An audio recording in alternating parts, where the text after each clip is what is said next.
సంగారెడ్డి జిల్లా పాషమైలారం పరిశ్రమలో జరిగిన ప్రమాదంలో బ్లాస్ట్లో మరికొన్ని మృతదేహాలను గుర్తించినట్లు అధికారులు తెలిపారు. తాజాగా గుర్తించిన మృతుల్లో ఇద్దరు బిహార్కు, ఒకరు ఒడిశాకు చెందిన కార్మికులుగా తేలింది. ఇప్పటి వరకు మొత్తం 36 మృతదేహాలను కుటుంబ సభ్యులకు అప్పగించారు. బీహార్ నుంచి పలువురు ప్రజాప్రతినిధులు ప్రమాద స్థలానికి చేరుకుని బాధిత కుటుంబాలను పరామర్శించారు. సహాయ కేంద్రం వద్ద బీహార్ ఎంపీతో పాటు ఇతర నాయకులు బాధిత కుటుంబాలతో మాట్లాడి పరిస్థితిని సమీక్షించారు. మరోవైపు సిగాచి కంపెనీ వద్ద 6వ రోజు సహాయక చర్యలు కొనసాగుతున్నాయి. ఎస్డీఆర్ఎఫ్ సిబ్బంది భారీ యంత్రాలతో సహా హైడ్రా సిబ్బంది శిథిలాలను తొలగిస్తున్నారు. ఇదిలా ఉండగా పేలుళ్లో గాయపడి ధృవ ఆసుపత్రిలో చికిత్స పొందుతున్న మున్మున్ చౌదరి మృతి చెందారు. దీంతో మొత్తం మృతుల సంఖ్య 40కి పెరిగింది.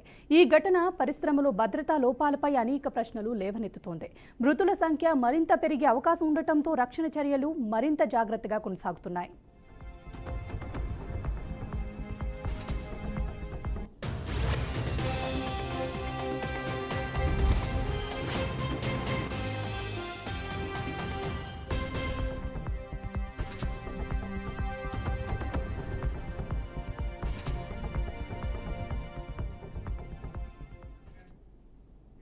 మేడ్చల్ జిల్లా బాచుపల్లిలో ఓ ఘటన ఆలస్యంగా వెలుగులోకి వచ్చింది. గత నెల 22న రాత్రి అంజిలప్ప అనే వ్యక్తి మద్యం మత్తులో ఉండగా అతని భార్య గొంతు నిలిమి హత్య చేసింది.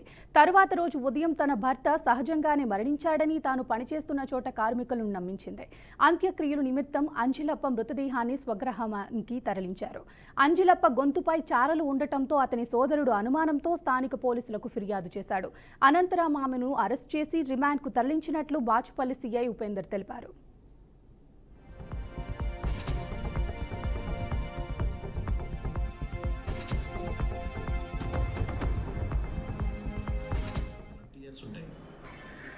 ఆయన ఇక్కడ వజ్ర ప్రతీకులు ఆయన భార్యతోటి ఇక్కడ ఉండేవాడు, లేబర్ క్యాంప్లో ఉండేవాడు.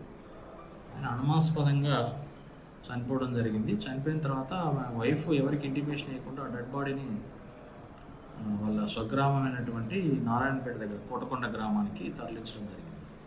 సో అక్కడ చనిపోయిన మృతుల యొక్క బంధువులు వాళ్ళ బ్రదర్స్ రాజు అని వాళ్ళకి అనుమానం వచ్చి ఆ బాడీని ఆపి అంత్యక్రియలు చేయకుండా అక్కడ local police Narayanpet rural police స్టేషన్కి సమాచారం అందించి అక్కడ కేసు రిజిస్టర్ అయింది. సో ఆ కేసు రిజిస్ట్రేషన్ మీద పోస్ట్మార్టం అయింది, ఇంక్వెస్ట్ పంచనామా కూడా జరగడం జరిగింది. సో దాని తర్వాత మాకు 0 ఎఫ్ఐఆర్ చేసి అది బాచుపల్లి పోలీస్ స్టేషన్కి వచ్చింది. మేము ఫర్దర్ ఇన్వెస్టిగేషన్ కోసం సిటీ ఫైల్ టేకప్ చేసి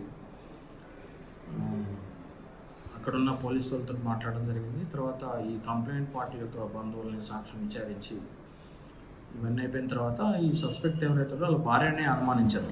ఆ భార్యని పోలీస్ స్టేషన్కి తమది చేతల ప్రభుత్వమే కానీ కోతల ప్రభుత్వం కాదని Srikalahasti MLA Bojjala Sudheer Reddy, TUDA chairman dollars Diwakar Reddy అన్నారు. సుపరిపాలనలో తొలి అడుగు కార్యక్రమంలో భాగంగా తిరుపతి జిల్లా వెంకటాపురం పంచాయతీలో పర్యటించారు. బాలింతలకు శ్రీమంతం నిర్వహించి వారికి ప్రభుత్వం అందిస్తున్న పౌష్టికాహారాన్ని అందజేశారు. కొంతమంది పిల్లలకు అన్నప్రాసన, మరి కొంతమంది పిల్లలకు అక్షరాభ్యాసం చేయించారు. అనంతరం ఇంటింటికి వెళ్లి కూటమి ప్రభుత్వం అమలు చేస్తున్న సంక్షేమ పథకాలను, నియోజకవర్గంలో చేపట్టిన అభివృద్ధి పనులను ప్రజలకు వివరించారు.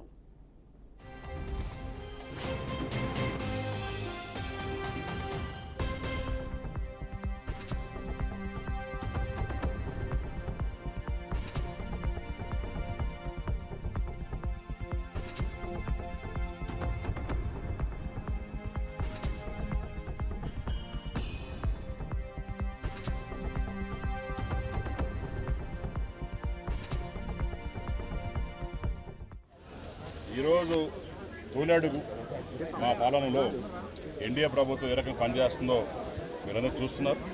దీంట్లో భాగంగా ఈరోజు వెంకటాపురంలో చూస్తే పెన్షన్స్ కేవలం ఒక వెంకటాపురంలో 24,77,500 రూపాయలు ఇచ్చినాం. దాని తర్వాత next coming to GP grants వచ్చేసి 4 లక్షలు ఇచ్చాం. దాని తర్వాత జీపీ సపరేట్ రాసినవా తల్లికి వందనం కింద 537 మందికి 69,80,000 రూపాయలు ఇవ్వడం జరిగింది. దీపం పథకం కింద 1,090 మందికి సిలిండర్స్ ఇవ్వడం జరిగింది, 9,85,000 రూపాయలు. దాని తర్వాత క్యాటిల్ షెడ్స్ 2 ఇవ్వడం జరిగింది. వచ్చేసి క్యాటిల్ షెడ్ 1 ఇవ్వడం జరిగింది, 2,30,000. క్యాటిల్ స్టఫ్ గడ్డి అంటే 80,000 రూపాయలు దానికి ఇవ్వడం జరిగింది. సీసీ రోడ్లు 650 మీటర్లు సీసీ రోడ్లు వేయడం జరిగింది 19 లక్షల రూపాయలు పెట్టి. దాని తర్వాత లోన్స్ టు ఎస్హెచ్జి గ్రూప్స్ లేదా 1,47,80,000 రూపాయలు ఇవ్వడం అనేది నిజంగానే అది చరిత్ర. ఎందుకంటే వచ్చే సంవత్సరంలో ఇంత లోన్స్ భారీగా ఇచ్చి పేదవాళ్ళు ఆనుకునే ప్రభుత్వం ఎన్డీఏ ప్రభుత్వాన్ని తెలియజేసుకుంటున్నాను. అందులో formation of brutal roads that's 150 metres.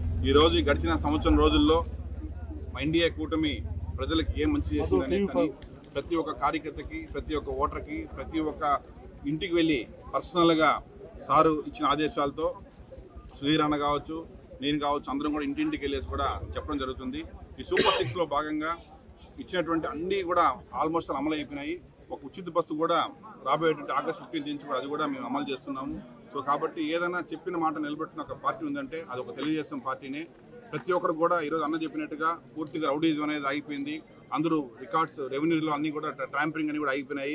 అందరూ హ్యాపీగా ఉండేటువంటి పరిస్థితి అంతా వాతావరణం అంతా ఉంది. కాబట్టి ఎప్పుడు కూడా సరే ప్రతి ఒక్కరు కూడా ఆలోచించుకోవాల్సింది ఏంటంటే ఇప్పుడు ఎంతవరకు అయితే పార్టీ పనిచేస్తూ ఉన్నారో మీరు కూడా అందరూ తలా ఒక చేసి మన ఊరిని మనం కాపాడే విధంగా మీకు ఏ సమస్యలు ఉన్నా కూడా ఇటువంటి లోకల్ లీడర్ చెప్పి ఎమ్మెల్యే దృష్టికి తీసుకెళ్తే ఎమ్మెల్యే గారు ఏ చెప్పినా కూడా కార్యక్రమం చేసేందుకు సిద్ధంగా ఉంటారు. కాబట్టి అన్నగారు ఈరోజు నిన్న రాత్రి 11 గంటలకు కూడా ఫోన్ చేసి ఫస్ట్ ఇక్కడ ఈ పంచాయతీకి సంబంధించి తిమ్మాయిగుంటలో కానీ, అనాసంపల్లో కానీ, వెంకటాపురంలో కానీ అన్నీ కూడా రోడ్స్ అన్ని కంప్లీట్ చేయాలని చెప్పి అదే అన్న ఎద్దు కలిపేసి రాత్రి 11 గంటల టైంలో కూడా ఫోన్ చేసి కూడా అంత డెవలప్మెంట్ మీద ఆలోచనలో ఎంత యాజ్ సూన్ యాజ్ పాసిబుల్ అన్ని రోడ్స్ అన్ని ఫిలప్ చేసే విధంగా కూడా ప్లాన్ చేస్తున్నాము. ప్రతి ఒక్క మనిషి కూడా అన్నగా చెప్పినట్టుగా ఒక వాటర్ కానీ. చిత్తూరు జిల్లాలో మామిడి రైతులు అవస్థలు పడుతున్నారని మాజీ టీటీడీ చైర్మన్ కరుణాకర్ రెడ్డి ఆరోపించారు. రైతుల కష్టాలను తెలుసుకోవటానికి జగన్మోహన్ రెడ్డి బంగారుపాలెం గ్రామానికి వస్తున్నారని ఆయన తెలిపారు. జగన్ గ్రామంలో పర్యటిస్తున్నారని తెలిపి కూటమి నాయకులు రైతులను వేధింపులకు గురిచేస్తున్నారని ఆరోపించారు. జగన్ను చూస్తే కూటమి నాయకులకు భయమని, అందుకే రైతులను రాకుండా అడ్డుకుంటున్నారని మండిపడ్డారు. జగన్ రావటం ఖాయం, రైతులని కలవటం ఖాయమని కరుణాకర్ రెడ్డి తేల్చి చెప్పారు. జగన్మోహన్ రెడ్డి గారు 9వ తారీఖున బంగారుపాళ్యం పూతలపట్టు నియోజకవర్గంలోని బంగారుపాళ్యం నియోజకవర్గానికి వస్తున్నటువంటి సందర్భంగా అప్పుడే మామిడి రైతుల మీద వేధింపులు ప్రారంభింపజేశారు తెలుగుదేశం పార్టీకి సంబంధించిన కూటమి నాయకులు. ఎవరైనా వెళ్ళి జగన్మోహన్ రెడ్డి గారి దగ్గర మాకు నష్టం జరిగింది, మాకు ఈ ప్రభుత్వం న్యాయం చేయలేదు అని చెబితే అని బెదిరిస్తున్నారు. జగన్మోహన్ రెడ్డి గారిని చూస్తే ఈ ప్రభుత్వానికి ఎంత వణుకు అనటానికి ఇది ఒక ఉదాహరణ. ఒకవైపున రైతులను బెదిరించటము, మరోవైపున వైఎస్ఆర్ కాంగ్రెస్ పార్టీ నాయకులని, కార్యకర్తల్ని సంగారెడ్డి జిల్లా పల్వట్ల గ్రామానికి చెందిన మంగలి సాయిలు 18 రోజుల క్రితం అదృశ్యమయ్యాడు. దీంతో కుటుంబ సభ్యులు పోలీసులకు ఫిర్యాదు చేశారు. కేసు నమోదు చేసి పోలీసులు దర్యాప్తు ప్రారంభించారు. భూ తగాదాలు, మంత్రాల నిపుణులతో సాయిలను ఆయన సొంత తమ్ముడు మల్లేశం, 2 బావలు, అల్లుడు మహేష్ కలిసి హత్య చేసినట్టు పోలీసులు దర్యాప్తులో వెల్లడైంది. హత్య చేసిన అనంతరం తల్మేలగట్టు కాలువలో మృతదేహాన్ని పాతిపెట్టేశారు. పోలీస్, రెవెన్యూ అధికారులు సంయుక్తంగా మృతదేహాన్ని వెలికితీశారు.